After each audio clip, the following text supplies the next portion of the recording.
Hi, I'm Neil and welcome to Dreaming of Chess Mastery, the channel where we take a weekly look at all things to do with the world of adult chess improvement. Last week I was suggesting that perhaps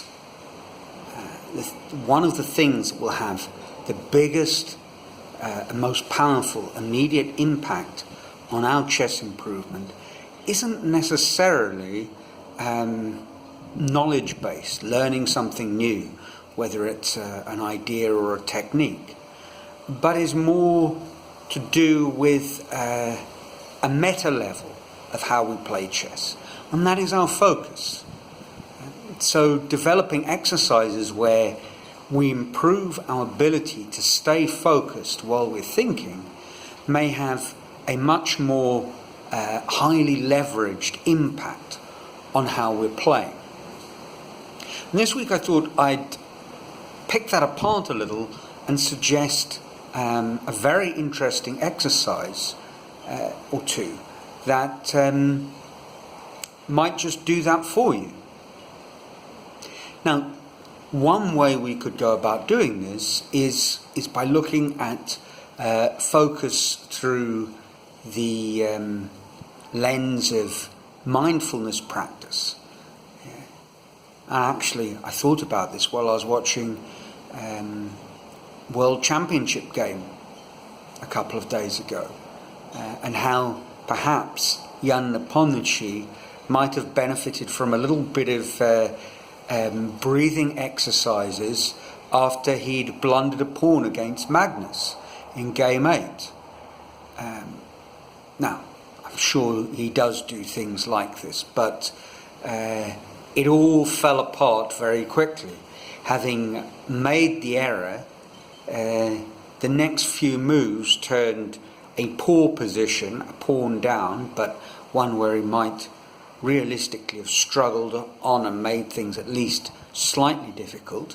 He very quickly turned into a complete train wreck and lost, putting up no real resistance.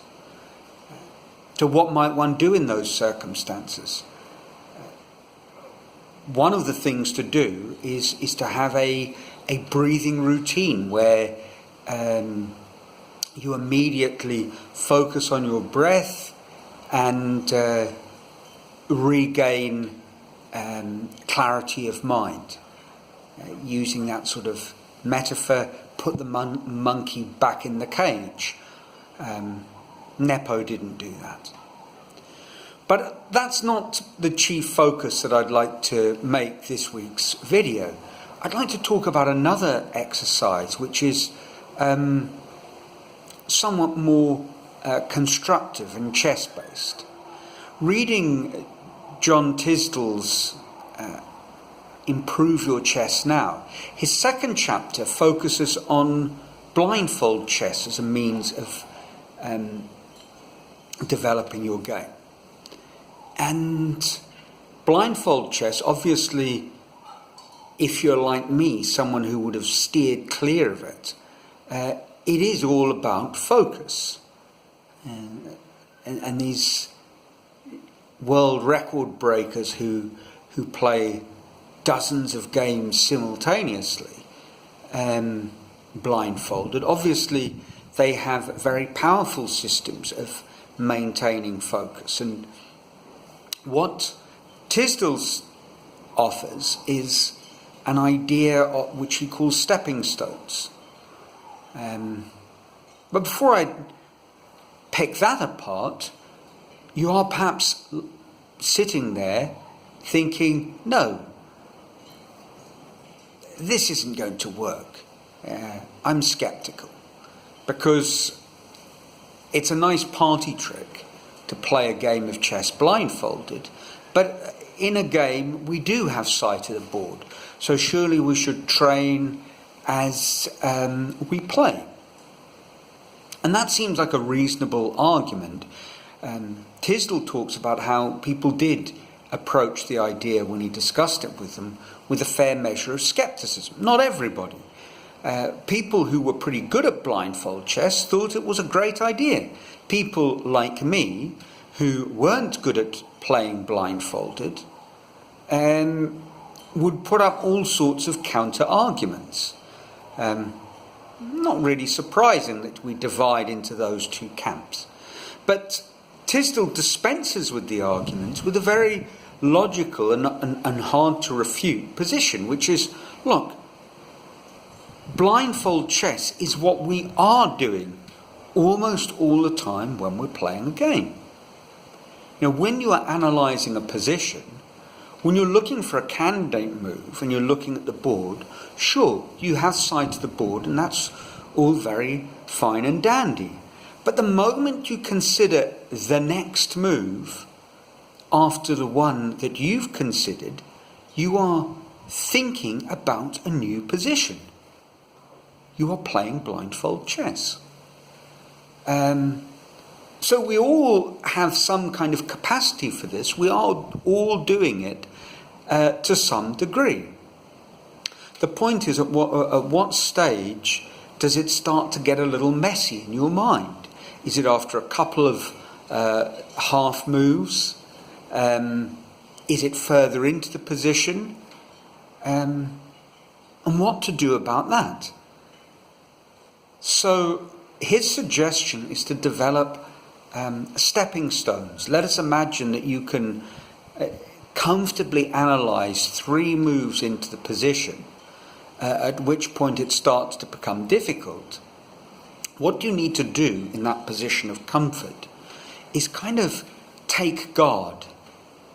Focus on that position that you can still see clearly and burn it into your mind. And when you have that position burnt in, recorded firmly, then you start thinking further. And when it becomes woolly, what you do is you say, I'm losing track of the position. Let me go back to that stepping stone, to that sort of safe house, which I can clearly visualize, and start analysing again. And in a sort of loose way, this has everything to do with meditation techniques.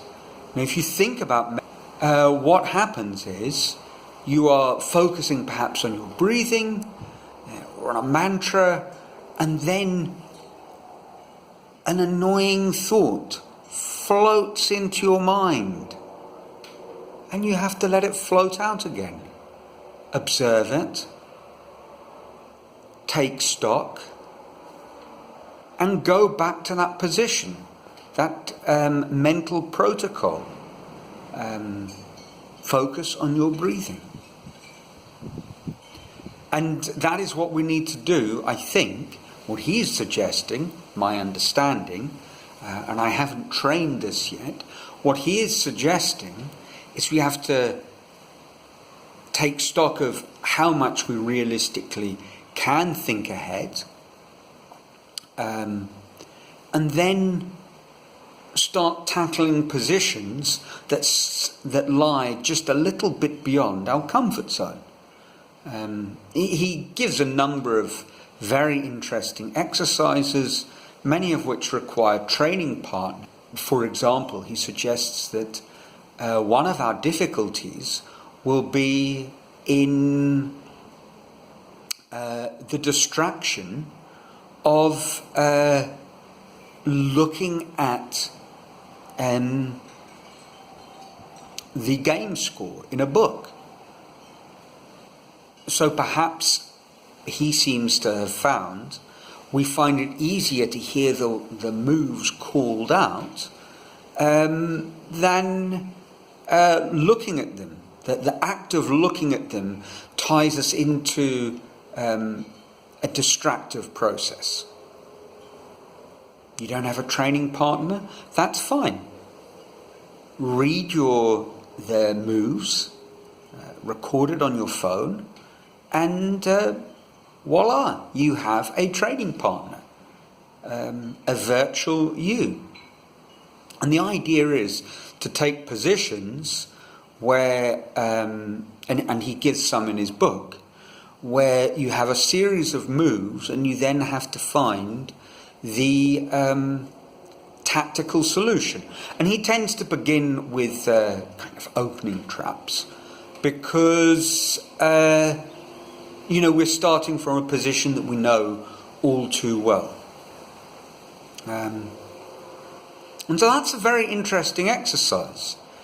He backs it up with another concrete kind of example. You watch top chess players, and very often in these tournaments, they have a spell where they start staring away from the board, looking into space. And if you've watched The Queen's Gambit, that wonderful Netflix series, you might recall Beth Harmon sort of visualizing these chess moves on her bedroom ceiling. And it all seems a little overly theatrical, melodramatic. But again, Tisdall ties us back into a very concrete, logical point.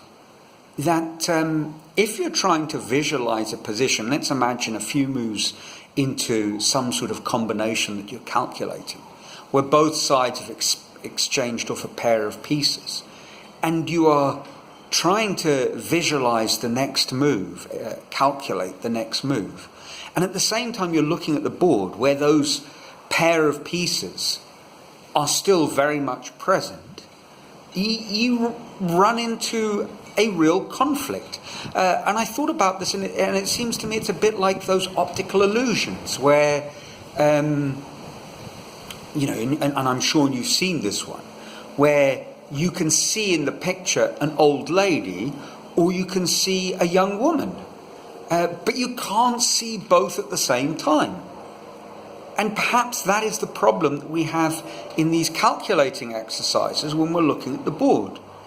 If we're trying to work out what to do when the bishop and the knight are no longer there, and we're looking at the board when the bishop and the knight are there, we're creating an added layer of difficulty for ourselves. So this blindfold exercise might just be the ticket.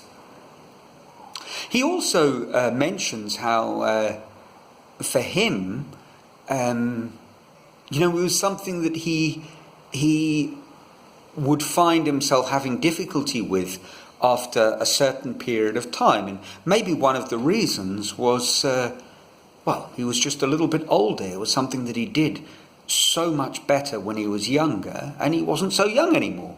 Now, there's no reason if, like me, you are no longer a sprightly 20-something, you are in your 50s like me, or perhaps your 40s, or your 60s, it doesn't matter. It doesn't matter that you don't have that mental swiftness, that ease of calculating ability. You find yourself wherever you are, and that is your starting point. And I believe developing a little bit of blindfold chess skill will benefit not just your ability to play chess as an adult chess improver. I think it will have all sorts of other hidden benefits too. Not least of which will be fighting off onsetting dementia. Perhaps that's an exaggeration, but perhaps not. In a lot of what I've spoken about up until now, there seems to be some sort of crossover into other activities. I'm not sure, blindfold chess, how much it does cross over, but for that matter, learning to play the guitar when you feel the position on the fretboard without looking at it, or learning to touch type where you cover up the keyboard. Now those are obvious parallels, and I suspect there are more out there waiting to be found. Feel free to mention them. At any rate, good luck with your blindfold chess, and as always, I trust you're enjoying your chess, and that's about it for this week. So I'll leave it there. Let me know what you think, and until next week, ciao from a sunny Brazil.